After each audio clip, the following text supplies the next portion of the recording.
So we have a Capstone speaker, Sam Morrissey with Urban Movement Labs, a forward-thinking expert, nationally renowned, who will bring all of this together for us. And Clint Harper with Urban Movement Labs will kick things off and introduce his boss. Go ahead, Clint. Thank you, Muriel. Can you hear me? Yes. All right. As we set to end this amazing event with a bang, I want to take a minute first to thank you and the X Factor team for your amazing support in pulling this together. I've been chatting with various folks on a number of platforms through each panel, which speaks volumes to your team's efforts in making this a successful workshop. So thank you, Muriel, Riley, and the rest of the X Factor team for your hard work and dedication to the collective CAV and AAM efforts. Oh, thanks, Clint. So with that said, it is my absolute pleasure to introduce you to our capstone speaker to bring this all home, Sam Morrissey.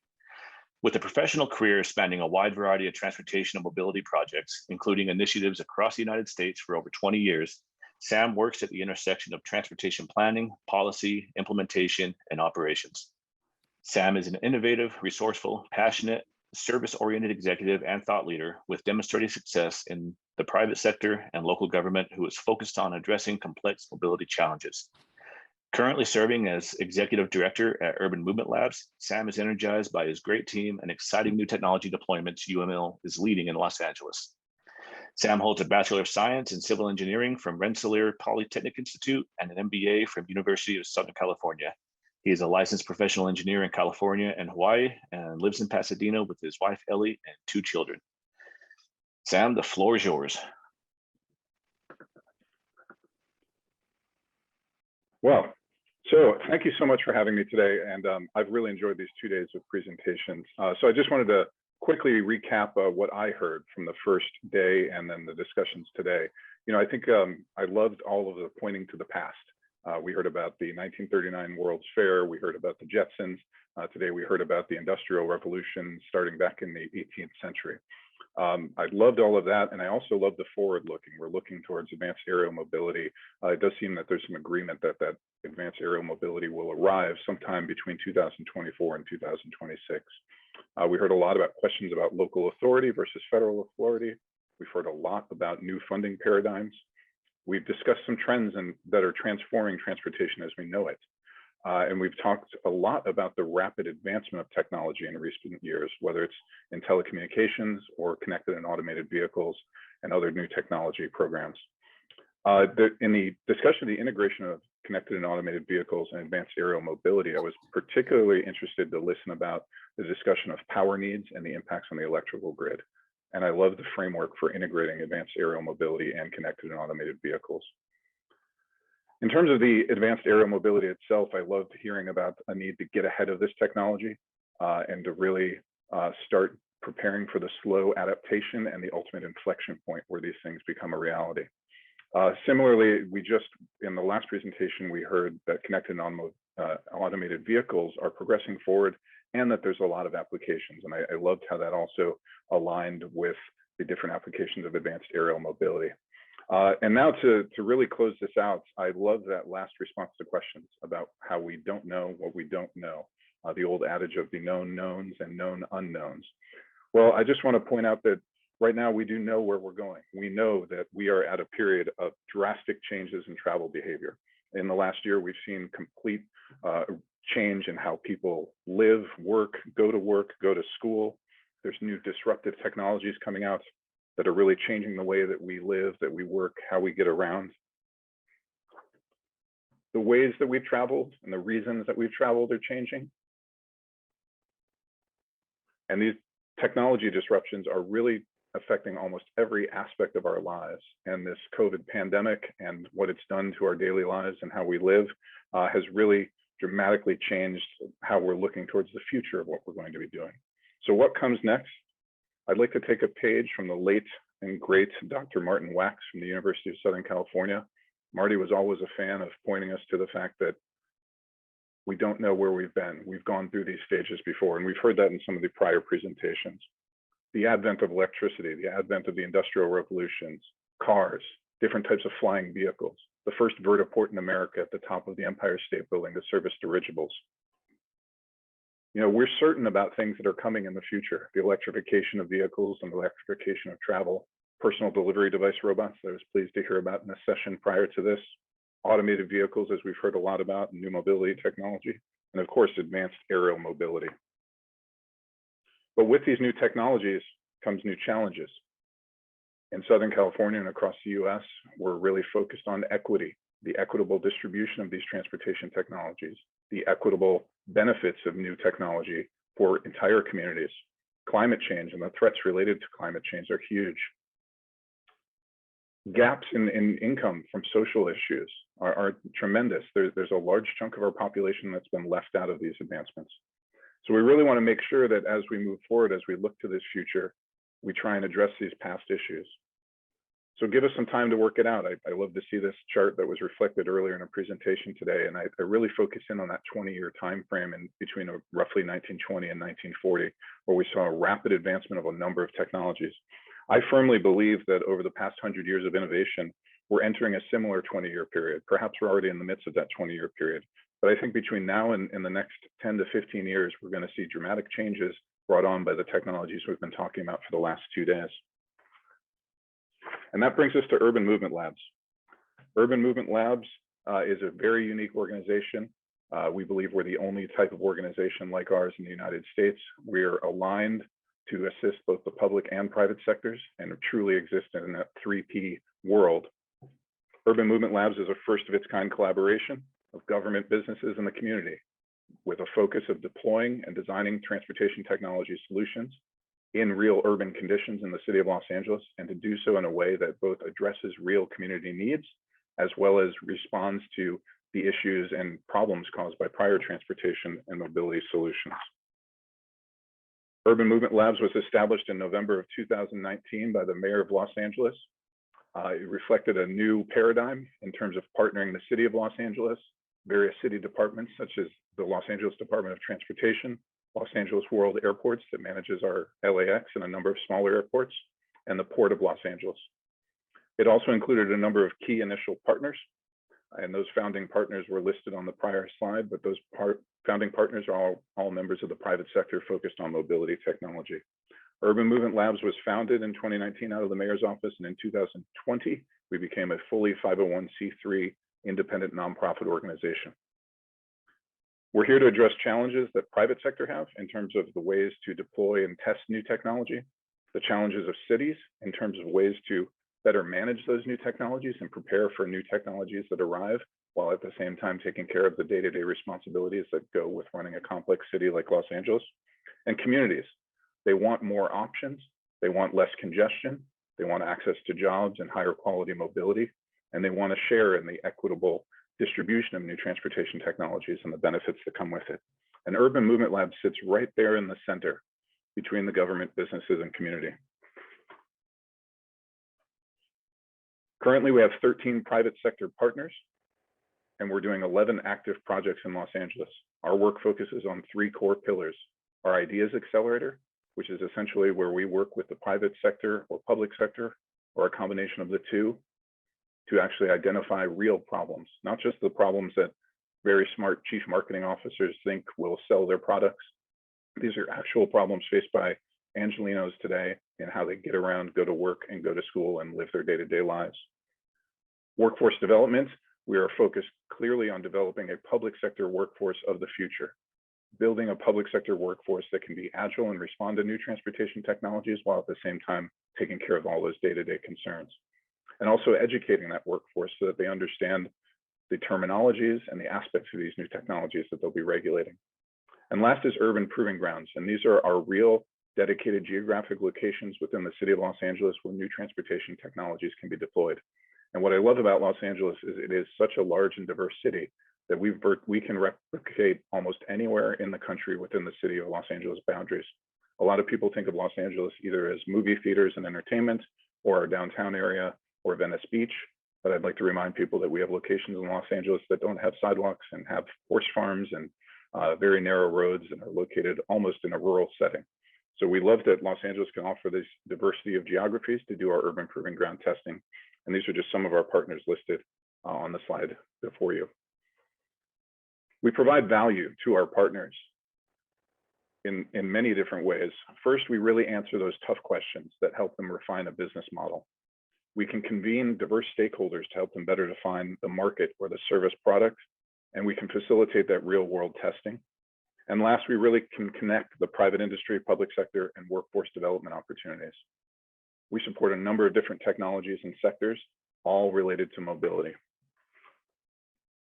Some of the work that we're doing right now is focused around those key pillars that we mentioned. We've done accelerator workshops focused on addressing the mobility needs of mixed use environments in Los Angeles. We focused on addressing challenges around getting to and from the Los Angeles International Airport.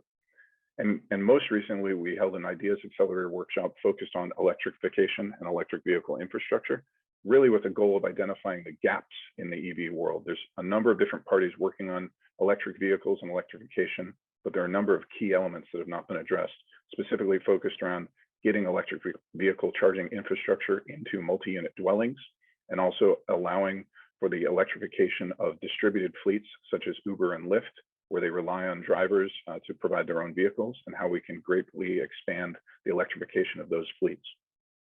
Our urban proving ground pilot projects have been focused on personal delivery vehicles, curb asset and curb management and the digitization of the curb, and also free floating car share.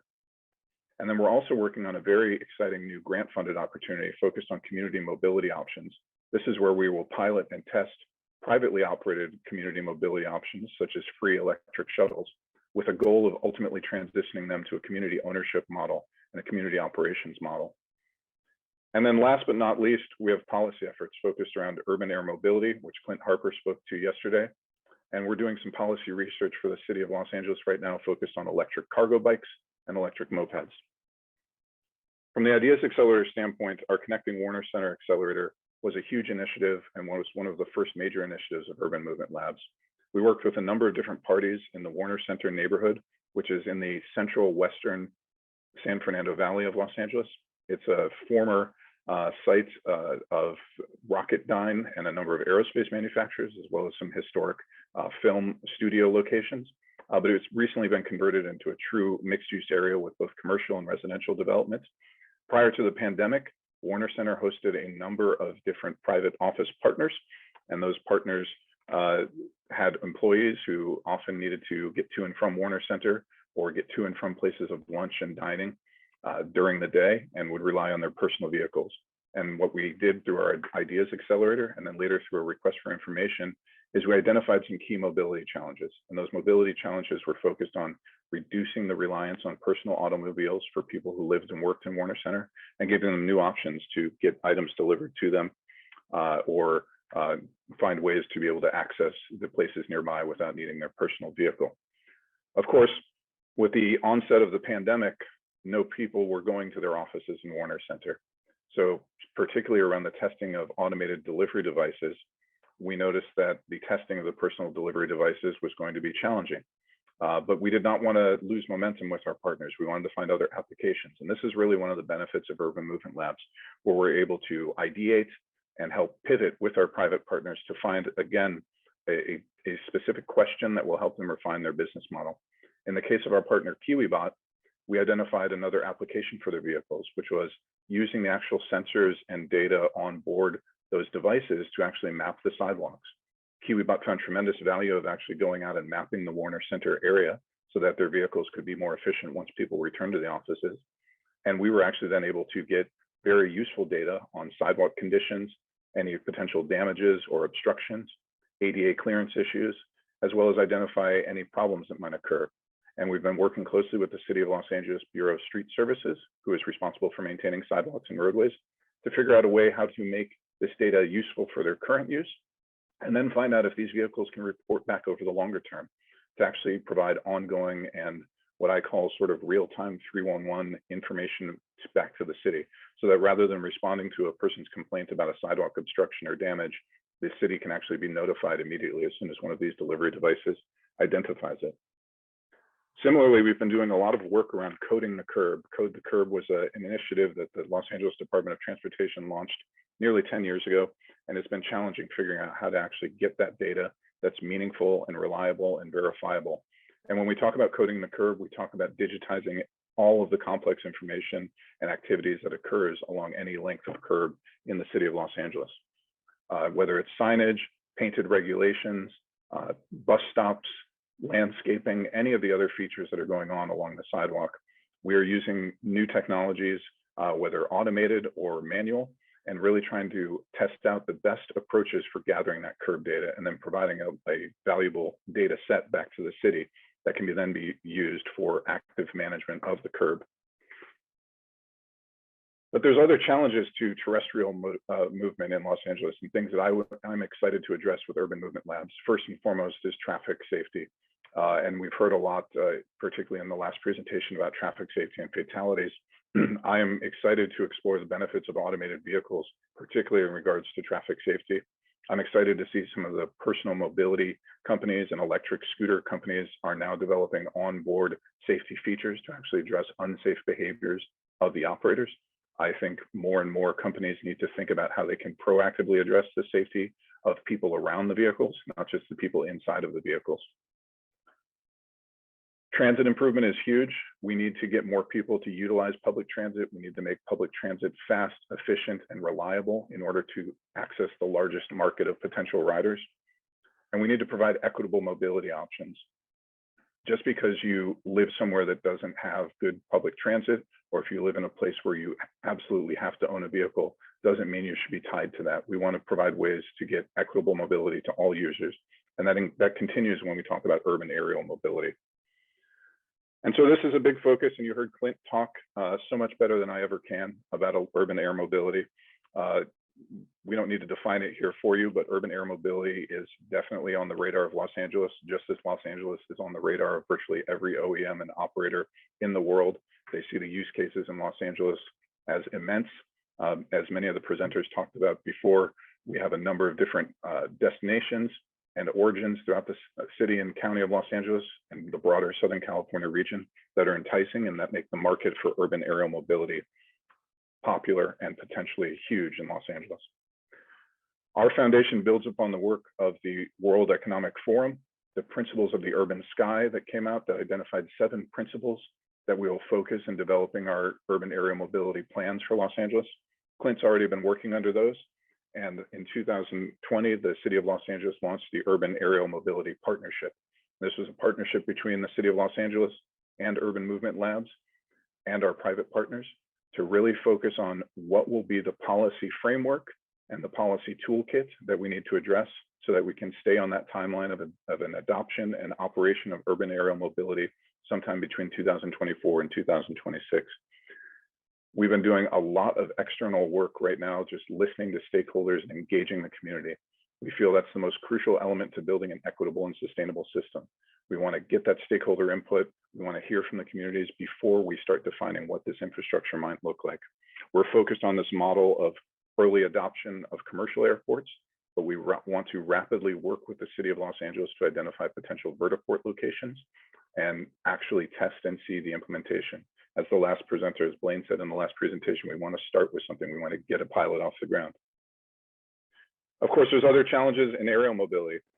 There was a recent City Lab article that talked about sort of the skepticism of all people when they hear about urban aerial mobility. I was certainly skeptical of this up until my time that I joined Urban Movement Labs, because a lot of the public-facing press has been limited. I think once people understand the timeline for adoption and the timeline that these vehicles will be operating, I think they are much better positioned to understand how it might impact their lives. But there's environmental impacts that are associated with this, and that includes noise plus other impacts. The question of equitable access continues to be huge, and we've heard some great presentations about how the timeline for the equitable costs of travel can actually change. There's the economic impacts, both positive and negative, and then there's the challenges with multi-agency coordination. But it's all new, and we're working with the FAA, NASA, Caltrans, and the City of Los Angeles to develop a policy framework and a toolkit that can be applied here in Los Angeles. And again, I mentioned that we're actively engaging diverse partners, but we're also really looking outside of just the partners that focus on mobility. We want to focus on those community issues. We want to focus on those populations that already have a large percentage of folks working at the airports locally. We want to see if we can expand those benefits into the vertiport and UAM world. So how do we bring all this together? I think we also have to think about what our cities of the future look like. How does urban aerial mobility and connected and automated vehicles integrate with each other? How do those things integrate with congestion charging, congestion pricing, or road user charges, mileage-based fees? How do we integrate with transit solutions, whether it's California high-speed rail or other transit solutions? Our state will be changing, our cities will be changing, they'll be growing. I love the discussions from Adrian Lindgren's presentation about intermodal and intermodality. We're truly fixated on making advanced aerial mobility another mode in our transportation toolbox. And we think there's a long-term solution where all these systems can work together, but we need to plan for that. So in closing, I think we're looking at an accessible future. We're looking at transportation innovation that can address needs in every community. And we want to build a city that looks towards tomorrow. And our mayor has been adamant in that vision for urban movement labs. And we thank the mayor of Los Angeles for initiating urban movement labs and for all the support that's been provided throughout our time. So in closing, we're on a road to somewhere. We're going somewhere in the future. We have the chance to design the cities we want to live in. Clearly, the market exists for these technologies. So whether we want them or not, these things are coming. So we have to plan appropriately and do so in a way that engages all of the communities in Los Angeles and all of the people that could be impacted or benefit from these technologies. So with that, I will wrap up my presentation, and I am happy to take any questions from the audience.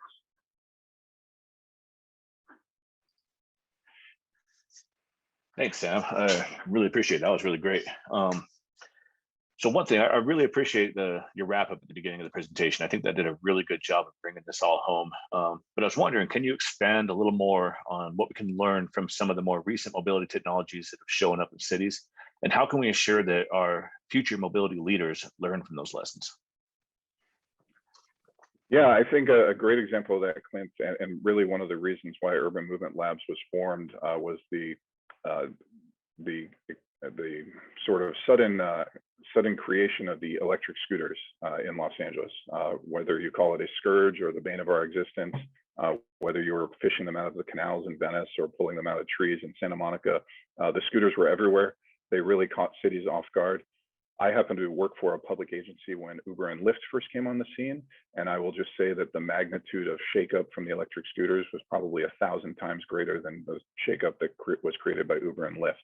And so learning that the cities learned that they had to grapple with this new technology, all the while working through their current needs. And as anyone who works in the public sector knows, you're limited by your budget and your resources, and there are always issues to address, whether it's fixing potholes or in Los Angeles, addressing some of our broader social issues. You barely have time to look up and take the time to think about forward-looking technologies. And that's really where Urban Movement Labs comes in, because we can provide that additional bandwidth. We can help the city to think about the future, develop those policies and guidance, and then allow the city to act on that policy and that guidance. Rather than having to take the time to come up with new policies and procedures, we can help think through that. That allows the city to focus on their needs. And I think that's what we saw with the scooters. They had to take their foot off the gas to look at e-scooters, but at the same time, e-cargo bikes and electric mobility was progressing, and they probably weren't able to devote the same amount of time to those activities. That's really great. And so I'm going to put you on the spot here with a challenge. We have about 2 minutes to wrap this up, and I'm going to ask one more question here.